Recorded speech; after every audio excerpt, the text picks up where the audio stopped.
Hello viewer, thank you for joining us. This is CBA TV broadcasting to you from Hargeisa. My name is Yunis Dekow. On this particular program, Africa Weekly, we'll take a look at African news, features and analyses. These are some of the stories that made headlines in Africa all throughout the week.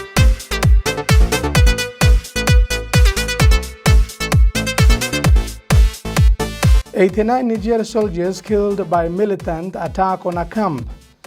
Abiy Ahmed responds to Donald Trump's Nobel complaint. China calls for end to sanctions against Zimbabwe. Libyan rivals to sign ceasefire deal in Moscow. And Gambian supporters of ex-dictator Jammeh cling on to the idea of his return.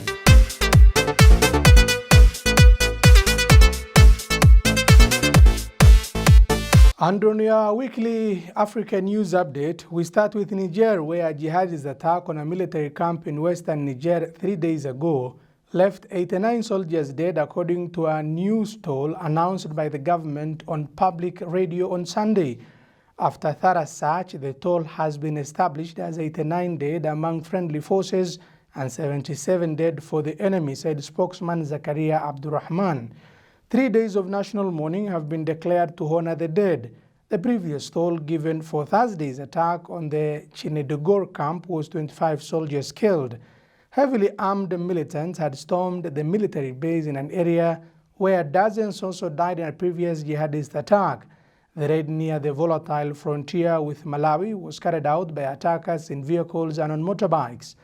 The attack happened in the same region, Tillaberi, also bordering Burkina Faso, where 71 Nigerian soldiers were killed in a December attack claimed by the Islamic State group that saw hundreds of jihadists storm a camp near the border with Mali with artillery.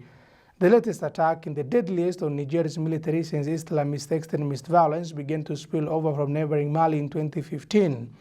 The December attack spurred leaders of the G5 Sahel nations to call for closer cooperation and international support in the battle against the militant groups. Militant violence has spread across the vast Sahel region, especially in Burkina Faso and Niger, having started when armed militants revolted in northern Mali in 2012. Thousands of civilians have also died and more than 1 million have been forced to flee their homes since the jihadist revolt began. Analysts note an escalation in the jihadist operation tactics, which seems to have become bolder and more complex in recent months.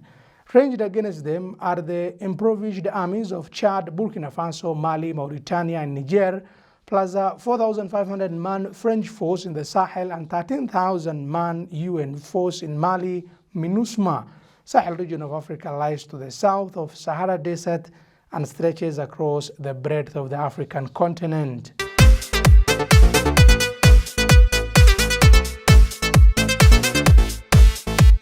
And now to Zimbabwe, where China's foreign minister has called for EU and US sanctions against Zimbabwe to be removed, saying they have no basis under international law. Foreign Minister Wang Yi made the comments on his visit to Zimbabwe. The unilateral sanctions imposed by some countries and organizations have no basis in international law and they violate the legitimate development rights and interests of Zimbabwe. Mr. Yi is quoted by Bloomberg News Agency saying, Mr. Yi arrived in Zimbabwe on Saturday as part of his 5-nation tour of Africa. He has already visited Egypt, Djibouti, Eritrea, and Burundi. In October, the Zimbabwean authorities declared a public holiday to encourage people to protest against the sanctions. The US and the EU have both maintained sanctions, citing lack of progress in democratic and human rights reforms, as well as restrictions on press freedoms. They target both specific individuals and companies. U.S. financial and travel restrictions currently apply to 85 individuals, including President Emmerson Mnangagwa. There are also 56 companies or organizations facing restrictions.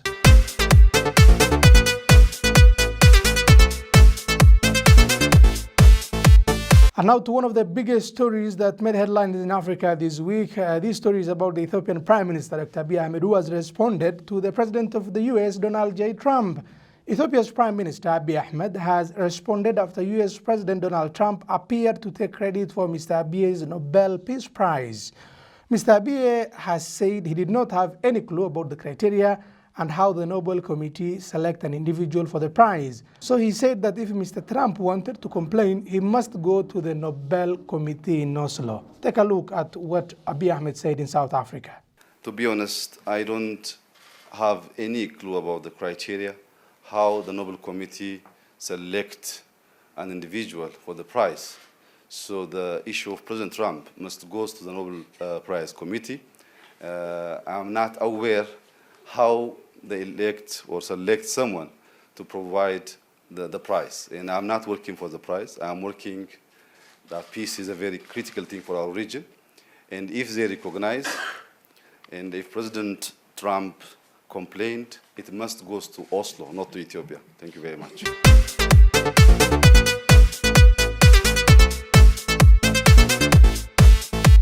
And now to Libya, where rivals, that is the UN-backed government and the warlord Haftar, are expected to sign a ceasefire deal in Moscow, brokered by both Turkey and Russia.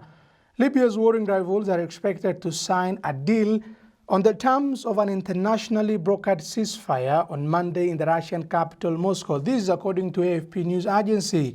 The ceasefire officially started on Sunday after pressure from Russia and Turkey, but broke within hours of it taking effect. AFP reports that the head of Libya's UN-recognized government's National Accord, Faiz al-Serraji, and his rival General Khalifa Haftar are expected to sign the agreement very soon. It is unclear if the two men will meet directly.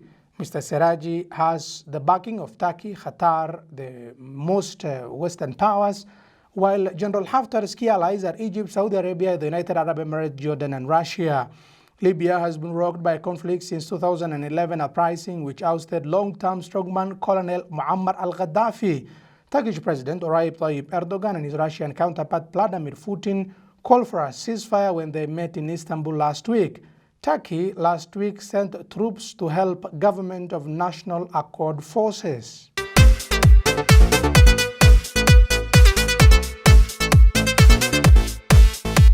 And now to Gambia, where people still want Yahya Jammeh to come back even after being ousted sometimes in 2018. 3 years after being ousted from power, former Gambian dictator Yahya Jammeh is still revered as part of the population.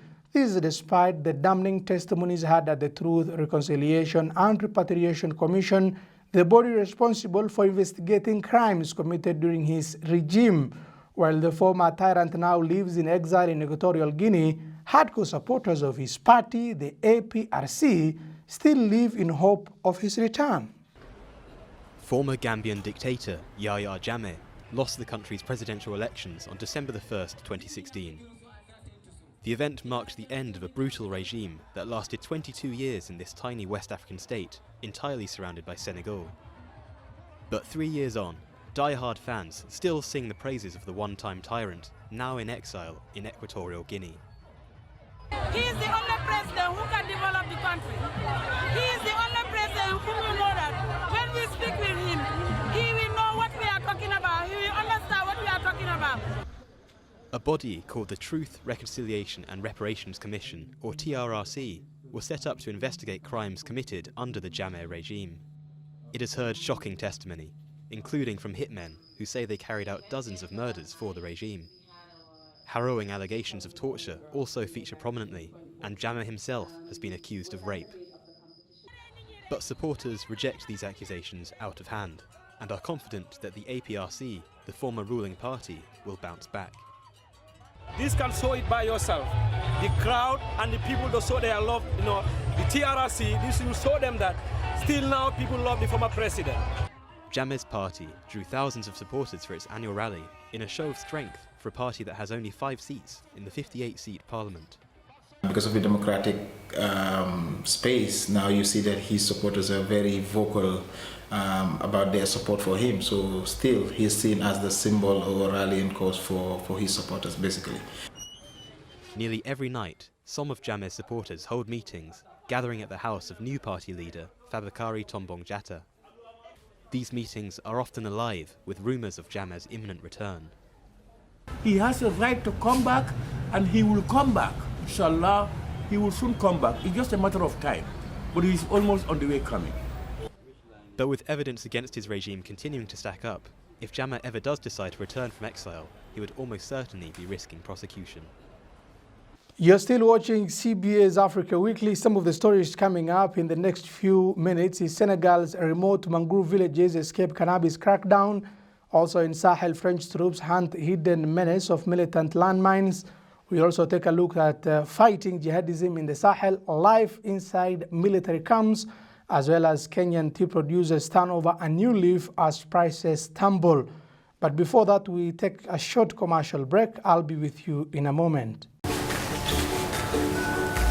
كسره بريميال بانكا maxaan ka caawiyaa walaal waxaan u baahanahay inaad ii furto akooni gaar ah mastercard raaci fadlan okay walaal waan ku furaya waxa kale oo u baahanahay akoon ganacsi waxa kale oo u baahanahay mobile banking iyo internet banking ganacsiga waxaan u rabaa BOS fadlan buuxi foomkan wal ma heli karaa maalgelin ganacsi in yarsid ma heli karaa maalgelin shakhsi oo lacagta waxaan rabaa inaad ii dhigto akoonkayga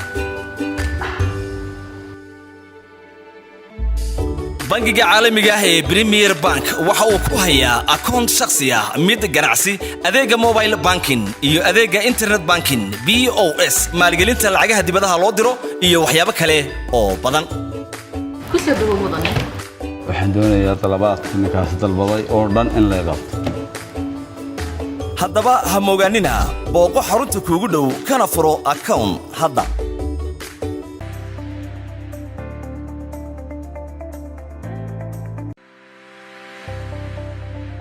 Welcome to CBA's News Bulletin, broadcasting to you from Hargeisa. My name is Yunis Dekow. You are watching CBA TV. I am Wangoingoge from Hargeisa. Thank you for keeping it CBA TV. Reaching out to our global viewers through digital and television platforms from our two major broadcast centers and exclusive reporting from East Africa and beyond. From Nigeria, Ajara Ahmed Tijani reporting for CBA TV. Join us in engaging talk shows and programs on a wide range of issues. Mr. Ambassador, thank you for accepting our interview. My name is Hassan.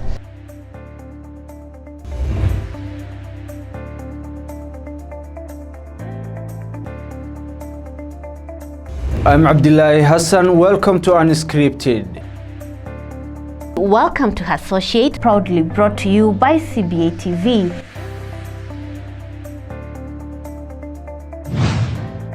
Welcome once again to Artflix.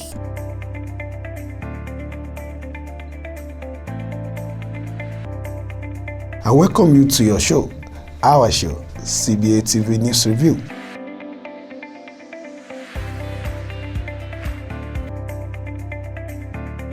Our digital platforms engage users everywhere.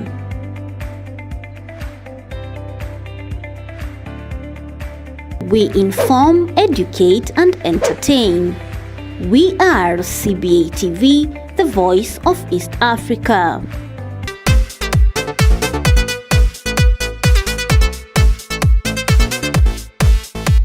Welcome back, viewer. Now to Senegal, where most Senegalese farmers sell peanuts and cotton, but in one hamlet deep in a mangrove swamp in the West African country south, farmers have only one viable crop, cannabis. The village of Koba is inaccessible by road and surrounded by river mangroves, meaning that it has largely escaped a recent crackdown on cannabis cultivation. The journey to the southern Senegalese village of Kuba is long and arduous. Sheltered by mangrove swamps, locals say that no police officer has set foot here since the 1980s. Only in places as remote as this can farmers get away with flaunting Senegal's crackdown on the cultivation of cannabis. In places like this, the production of marijuana thrives. We cut here, keep that part, that's what we use. The whitest seeds. The village's seclusion means that tourism and conventional agriculture are rarely seen as viable industries. So the marijuana plantations have turned out to be a blessing. Thanks to the industry, many growers have built better lives than they otherwise would have. Philippe grew up in the village. Though he now works in one of the region's nearby coastal resorts, cannabis profits funded his education and allowed him to seek opportunities elsewhere. Ever since I was a baby, people have been growing cannabis. That's what our economy is. That's what people use to help send their kids to school. If you're not growing it, you'll never get out. The harvest is carefully packed up to be sold to traffickers who arrive by canoe. It can sell at anywhere between 23 to 45 euros per kilo, a fortune in comparison with legal crops such as onions. But that profit comes with a hefty risk. Growers, sellers and consumers face up to 10 years in prison if caught. The Senegalese government's crackdown on illegal drugs has stepped up in recent years, with more than 3,000 tons of marijuana seized in 2015 alone. And in 2018, an agreement was signed with neighbouring country, the Gambia, to tighten up checks on the border. But despite all this, the mayor of the rural commune that Cuba is part of believes that the growers in the village can rest easy for the time being. It's easy for law enforcement to target production here, to get access here, but with the islands, access is very difficult, so illegal crops develop in these hard-to-reach areas. Locals will be hoping that they can hold on to their livelihood. To do so, they will have to continue to fly under the radar, as Senegal is showing no signs of joining Zimbabwe, Lesotho and others in the list of African nations to have legalized cannabis. And now to Mali, in the Sahel, where French troops are hunting down hidden menace of jihadist linemen. 13 out of 41 French soldiers who have died in Mali since 2013 were killed by improvised explosive devices. These hidden homemade bombs, simple to make and highly effective, also pose a major risk to civilians. In Gao, northern Mali, French forces have a specialized laboratory dedicated to analyzing and neutralizing this threat. Soldiers from France's 4,500-strong Barkhane mission in the Sahel perform the same ritual every night in the field. They set up what they call a BOAT, using the French acronym for Temporary Advanced Forward Base. This is their camp for the night, in the heart of enemy territory. The idea is to form a square, a bit like you see in the westerns, and we sleep inside, with people keeping watch, so that we can be protected by the vehicles. Arranging the vehicles in formation is a precise operation. Armoured vehicles form a protective perimeter to shield from attack, and a command centre lies in the middle. Inside this setup, soldiers can remove their bulletproof vests. All that remains to be done is to unload the trucks, set up the bunks, and polish the weapons after a day in the savannah. I think the sand is one of the worst things here. You sort of get used to it though. It gets everywhere, but we clear up. It gets in our mouths too, but you get used to it.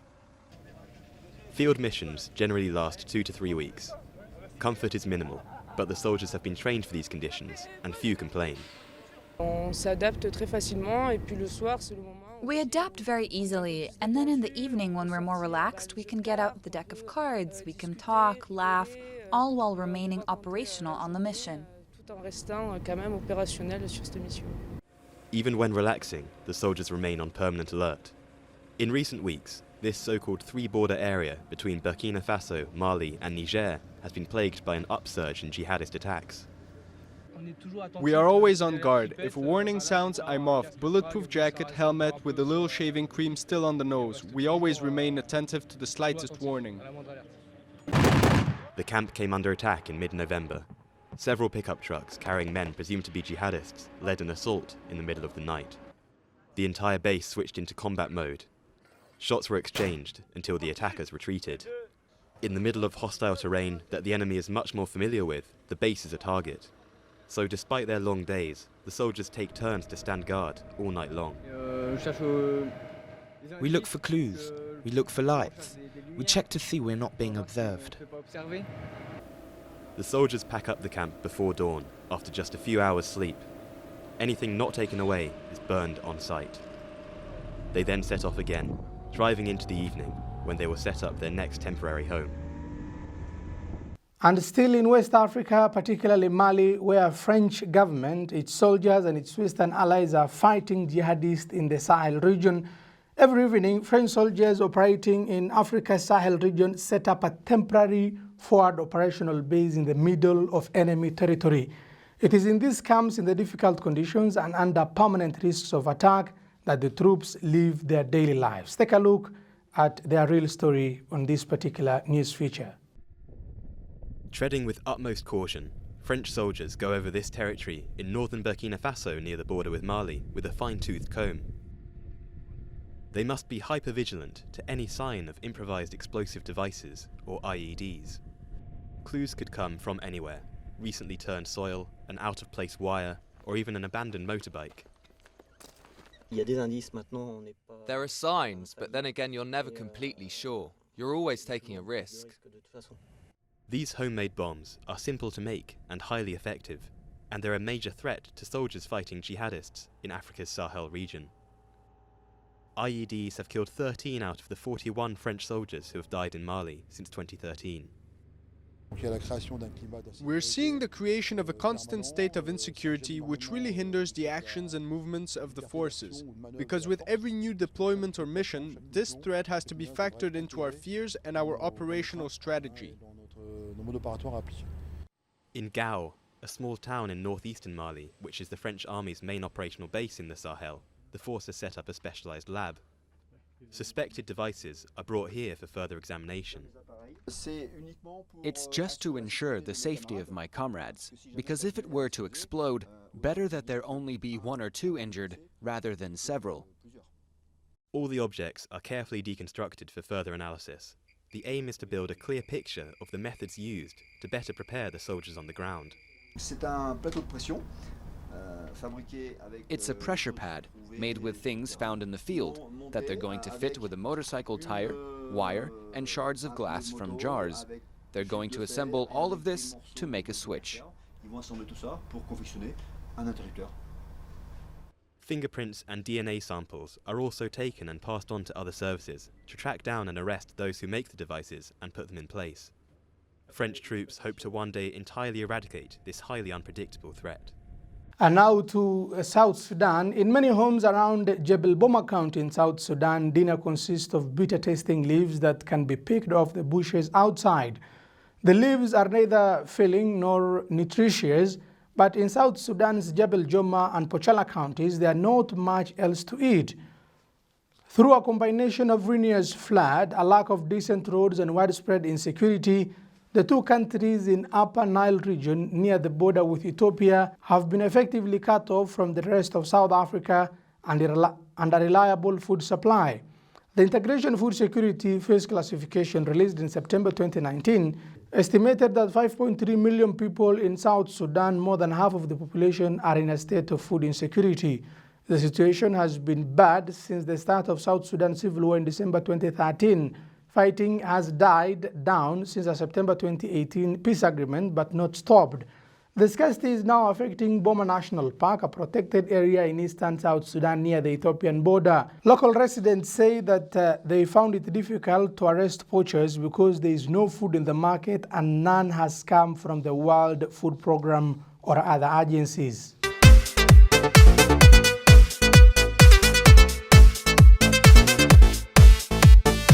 And now to neighboring Kenya. In a Yumin factory in Kenya's highlands, tea is hand-plucked from fields, cured and shredded into the fine leaves that have stated drinkers from London to Lahore for generations.